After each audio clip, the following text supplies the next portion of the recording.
Hey everyone, it's Ben Hardy here, and in today's we're going to be reviewing the Toyota Corolla Hybrid. Before we get into this video, I want to give a huge shout out and thank you to the Brent Brown Toyota here in Orem, Utah for giving me some time with this Corolla. I'm going to include a link to their website in the description down below so you can check out what they have currently. And then on a side note, if you want to save time and money the next time you purchase a car, link to my car buying guide in the description down below. Let's get into it.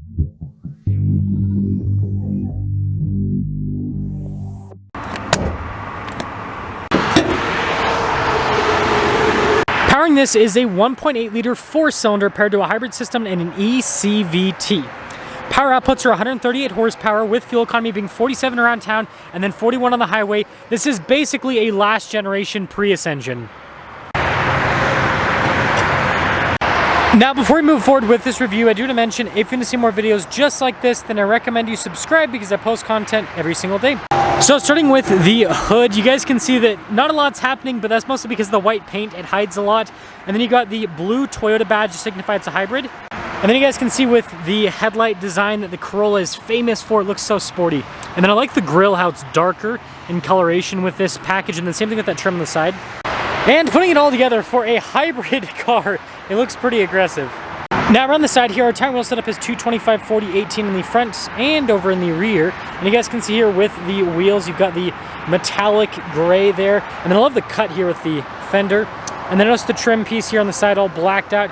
Got the chrome with the all-wheel drive badge. And then you guys can see with the mirror cap how that's body painted. And then here is the full side view with the Corolla Hybrid. Well, just because it's plastic wrapping, it's kind of hard to see the functions in the key fob, but basically lock, unlock, and then the opening for the trunk and the Toyota logo. And popping inside, you guys can see that, you know, it's not massive because the Corolla in general is not a massive car, but I mean, I'd say it's pretty decent when it comes to cargo space overall. And when you're all done, just plop, well, plop. We've got this body painted spoiler here on the back end, and then you notice the Corolla taillight design there. Got again another hybrid Toyota logo, and then you can see Corolla and then SE hybrid. And I like how that's actually painted at the bottom. And then you got the double exhaust tip setup. And putting it all together, let me know your thoughts on the looks here with this Corolla.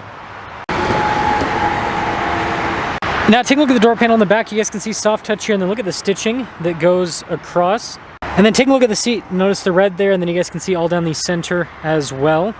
Legroom here in the back's good. We also got some USBs. And then headroom, I mean, I'm almost touching the top, but I fit. And don't you worry, the Corolla Hybrid does in fact have a cup holder armrest.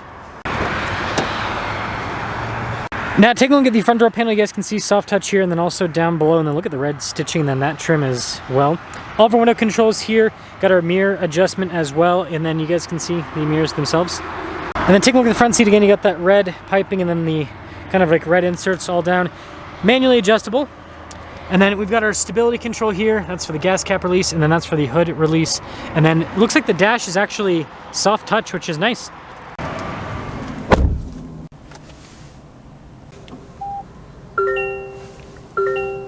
Now taking a look at the steering wheel, you guys can see soft touch all around. And then we got practical controls like our adaptive cruise control, our lane keep assist, lane departure, all that. Volume and voice command controls, and then you got your regular stocks on the back. Now taking a look at the gauge cluster, you guys can see that we've got analog gauges on either side, and then we've got this screen here in the center which we can use to scroll through and see different bits of information on the car itself. And then on top of that, we do have some drive modes, so we've got a sport, normal, and an eco mode that we can switch between. And then in reverse, you guys can see we've got a backup camera. Trajectory lines, it looks like they don't turn with the steering wheel, but resolution, it's decent. Not as good as Toyota's modern cameras they have like on the Tundra and stuff. Anyways, response time with this touchscreen is great, and then you can also see the energy flow with the hybrid system, which is cool. And then we got an analog volume control as well. Single zone climate down below, and then you got some storage right here. Shifter for that eCVT, and then you got an EV mode button. It's in front of the shifter here, and then your drive mode select. And then we got some cup holders, auto hold, parking brake, and then some red stitching here. Got more charging ports inside. And then you can see the soft touch that goes across the dash, and then yeah, pretty good with the glove box, and then no sunroof or anything like that. So here's a window sticker for this Corolla, and notice it is all-wheel drive. So there's all your standard equipment, and then your options. $28,648 is the total MSRP, and let's see how it drives.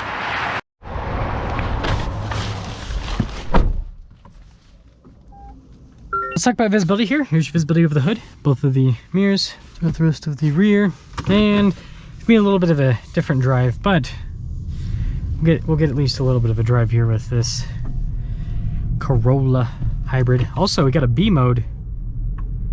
Interesting. Very, very interesting. So this is essentially Toyota's way of continuing to sell the last gen Prius. It just has different skin because this has the last gen Prius's powertrain, the 1.8 liter hybrid. And it does have more power because the last gen Prius was like 121 horsepower. This has like 138 horsepower. So it is a little bit beefier in the powertrain department, at least with power. But the thing that's interesting to me, and by the way, there's a base model Prius in terms of what that looks like compared to, because I kind of said how this is, well, we'll talk about this. But yeah, it's pretty similar in price to a base model Prius, a new body style Prius. But yeah, going all over the place a little bit. But the point that I'm trying to make here is it's an interesting setup. It's not as economical as the Prius, because the Prius gets like 50 miles per gallon, whereas this, you know, mid 40s. It's not bad. It's still good fuel economy, but I think that's a big part of the reason as to why Toyota went away from the 1.8 liters, because the 2 liter, you know, provides more power, but also, you know, it seems like it's more economical in a way. But it's also the shape of the Prius as well. I think that definitely plays a pretty big role. But get our acceleration here, pretty dang good. I wouldn't call it like insanely fast, but it feels like it's got adequate power. Again, for a Corolla, like it's solid. It is solid. I don't know what that is, but we're not going to drive over it. So yeah, like I said, little shorter drive. So to kind of cap things off with this hybrid Corolla, here's what I see is you do get, you know, a few more options compared to a base model Prius with this. It looks like on the surface, it's not too much though. Like it's honestly pretty similar to a base model Prius. And so this is, I guess, my hot take is, I think this car is really cool. I'm like, all-wheel drive Prius that's affordable, economical, like all that's great. But I think I'd rather get a base model Prius because, like, a little bit of a bigger car, better fuel economy, and you're getting relatively the same amount of features with that. And so it just seems like it's a slightly better value.